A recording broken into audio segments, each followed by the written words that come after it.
Okay, so why don't you tell us who you are and who were you before you met Mark and the pleasure principle, the pleasure map? Hello, my name is Tonya Ridgely, and my community knows me as T-Bird Love. And I have the privilege of being the Director of Community Relations at the Center for Integral Wisdom.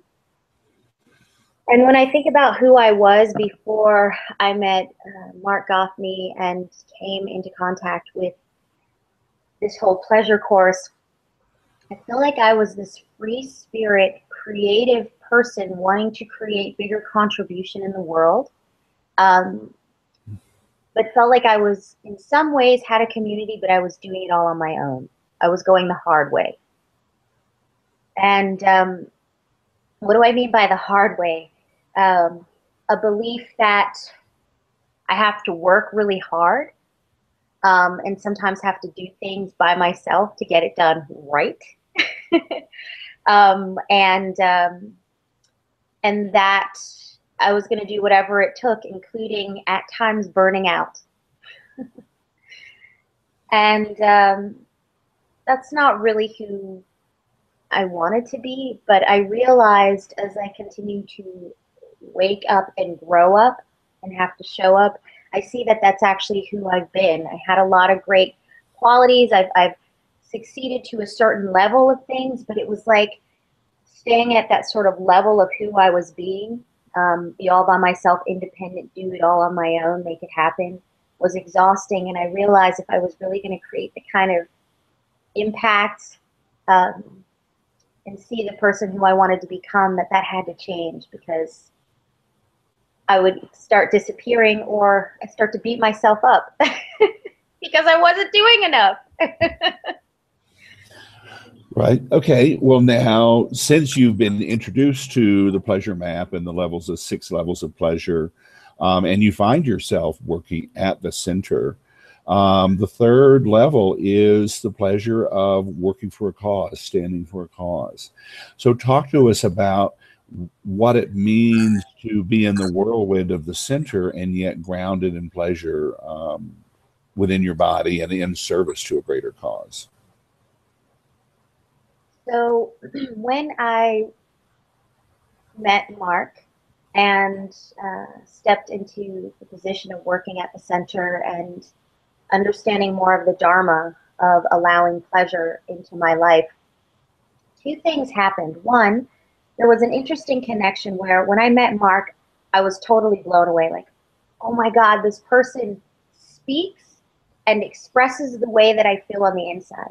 Because sometimes I felt like I don't really know how to belong on this planet totally because I don't know if everyone gets everything that's going on inside of me.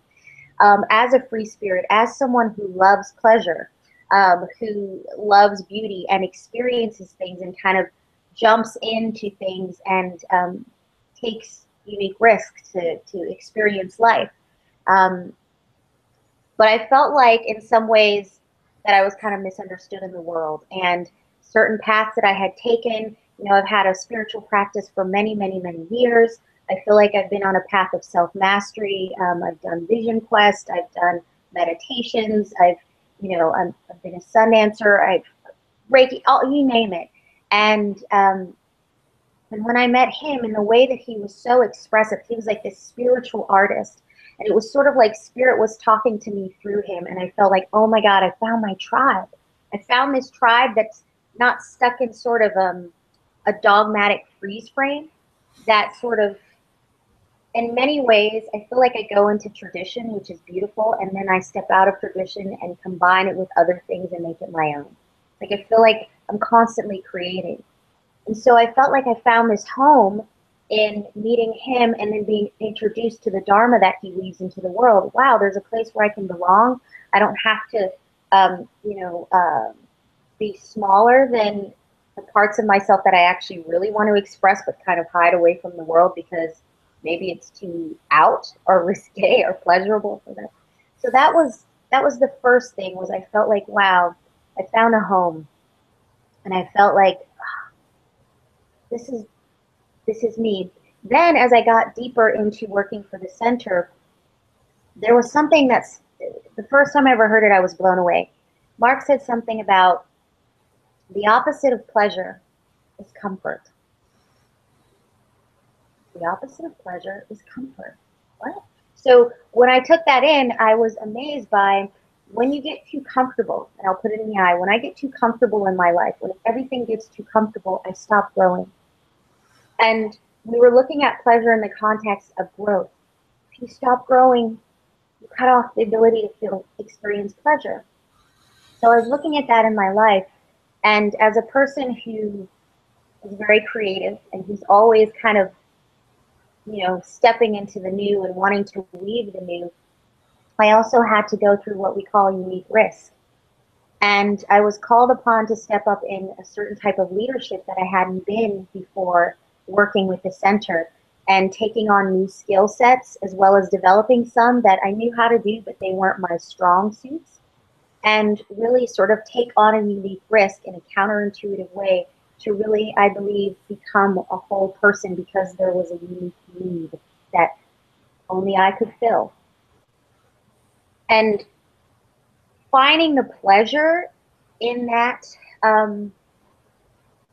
once I could taste that, once I could actually taste the pleasure, which was like actually looking at the why I was being asked that, and being someone who wants to contribute in a bigger way, I could experience the privilege, and I could see the value, the meaning and value of what my role and how I would fulfill that unique need within the organization could help the how do I express it, the sort of like whole of the center and what we were weaving into the world, which is a politic of love.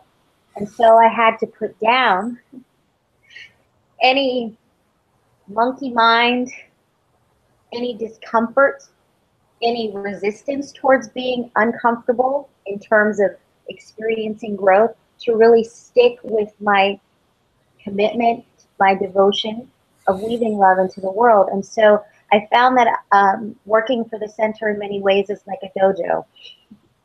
And there is moments of massive serious training and focus and discipline.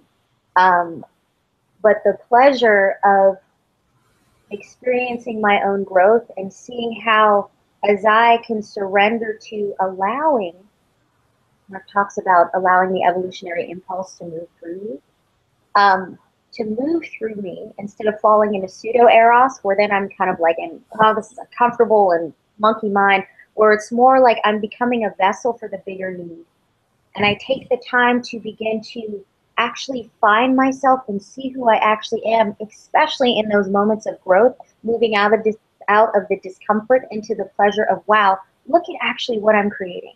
Look at how I'm going through this challenge, this initiation, so to speak, and look who I'm becoming, and look who my community is around me as a result of me showing up.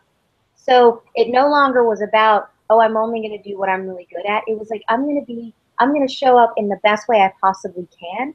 And if I have to get good at something to do it, I will do that through the discomfort. And to find that pleasure, wow, it was like I was opening up to a bigger version of myself, a bigger, greater version of myself. And I felt like I was really open to what spirit, to what the goddess, to what, to what my unique self, my evolutionary unique self actually wanted to be. And so here I am in that initiation, and as I work in the dojo, because we're weaving big projects in the world, and if I'm going to be that bigger person, I can't relate to myself as I had related to myself before. So who do I need to be? Somebody bigger. So I have to find that access constantly and remind myself that the opposite of pleasure, and if I want to continue to grow, to keep engaging that pleasure, to keep finding that beauty, to keep connected to that why and that meaning and value, and finding the beauty in every single moment. And the more I'm in practice of that, the more I actually experience it. And then it's like life is living me, spirit is living me. I'm not doing it anymore. It's like doing me, if that makes any sense. Mm-hmm. All right. Well, I think you just spoke beautifully also to sort of that evolutionary impulse of unique self right there. So that might even just be enough for the case study right there, but let's go ahead and add some more layers here. So level 6, the pinnacle of the pleasure map, is the pleasure of the evolutionary unique self. And Mark specifically, as an example, used you in your flute playing as somebody who was being their evolutionary unique self and transmitting the energy of that. So if you could speak to the pleasure of playing your music, and remember the people here don't know you're an extraordinary flautist. Is that the right word, flautist? Yeah, yep. Flautist? Okay. Flautist. So if you could connect that to the 6th level of pleasure, the unique, the evolutionary unique self, I would love that, please. You know, I've been an artist all my life. Since I came out of my mother's womb, I've been creating. I've always wanted to be on stage, make music, connect. There was something about seeing artists, particularly musicians, singers perform, and that feeling that I got from them was like, oh my God, I want to do that. And when I was 9 years old, I started to play the flute. I've been playing 30 years now. And I honestly feel I was absolutely born to do that. It was like it was a beautiful gift that Spirit gave me specifically and said, here, this is for you, Tonya. This is yours. I want you to take it, hold it, make it yours, and then weave your magic into the world. And I was very blessed because throughout my life of learning and studying and playing music, I always had amazing teachers and mentors who saw something in me and took me and held me and continued to push me forward and to open me up to my creativity and curiosity. So I feel like that's one of my strengths, is to be open, available, and curious. And so when I play my flute now, and when I think about stepping into my evolutionary unique self, what's so magnificent about that is I can see all the layers of when I first realized my true self, like, oh, I'm a part of the whole. And I could say the first time I really had a hit of that was, I think, through just, my spiritual awakening throughout my life and wanting to be a better person and find actually who I am and, how to contribute. When I realized I was connected to all, wow, that was amazing. But then there was more. Then there was that unique self level and these unique set of talents that I have that I can only deliver in the world. Wow, that makes me very special. And special not in a negative sense, but special in, oh my God, the world needs that, because if I don't do it, it won't exist. And since I have it, I might as well share it. But then there's something beyond that where everybody gets it, like that next level. And I feel like it's a blessing. It's a privilege and a blessing. And now I've gotten to a place in my music where I've mastered my flute, and I've mastered technique. I've been able to do all kinds of things that most people haven't heard on the flute. But it's not just about me making beautiful music. It's not just about me being able to sing and play at the same time or sound like the wind or thunder. It's not just that. It's not about entertainment. It's not about look what I can do. It's about what happens when that frequency comes through me, when I'm open enough to that, when my heart is blasted open, and when I've committed and feel as though I'm a devotee to whatever the divine destiny has for me. There's something amazing that happens in the room. It's like God moves through me. And I know every time that I pick up my instrument, it's not even like by chance. I know every single time that I pick it up, I put that thing in my mouth and I breathe in that prana, that air, and I let that air go through that beautiful metal tube. Something happens because Spirit's moving through me, and I tune in with the energy of the group. There's something like the circle of, that's what I feel like the evolutionary unique self is about. It's like this beautiful circle of giving and receiving. And I know that as I feel into the room, it actually influences, besides Spirit influences what melody comes out, because I can improvise anything, comes through from feeling in the divinity of the group So they're co-creating with me as I'm then translating that energy as well as the spirit energy coming through. And then I know from them, they're getting blasted open because it's like this co-creative process where we're energetically, we're all in the room just in this sort of frequency, blasting open inspiration nuggets for them. Like the things that I hear from people anytime I play is like, oh my God, I've never seen anybody do that before.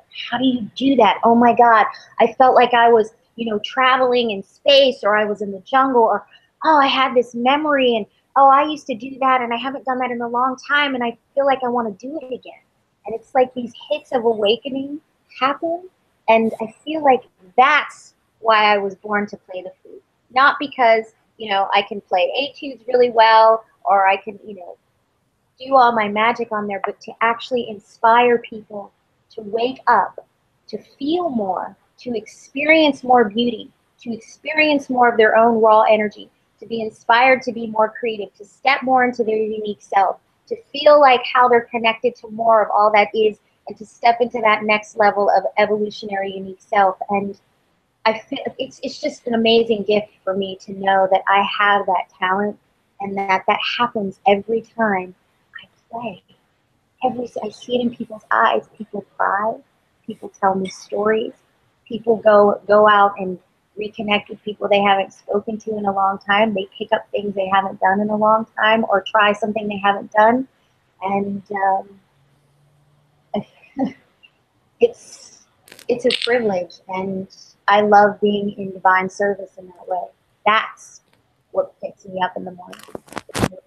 Do that. It's a beautiful thing. It's a beautiful thing. I feel like I just received a transmission. Thank you, Judy. Thank you. It's my pleasure. I love sharing. Well, now the hard part will be editing this because there's so much good stuff. So we'll see what we come up with. Adam is going to refilm Mark on Sunday night, I guess it is. Mm-hmm. So that'll be good. Awesome. So your video won't come out until about the third week of July, but we'll have the first couple of videos that second week of July. So, but I'll make sure you get to watch it first, your video first. So, all right. Yes, sweetheart. Thank you so much. It's really, really great seeing you. Thank you. In this way, you're just such a beautiful. Thank you. All right. I love that. Thank you. We might have to clip that in there. Yeah. Okay.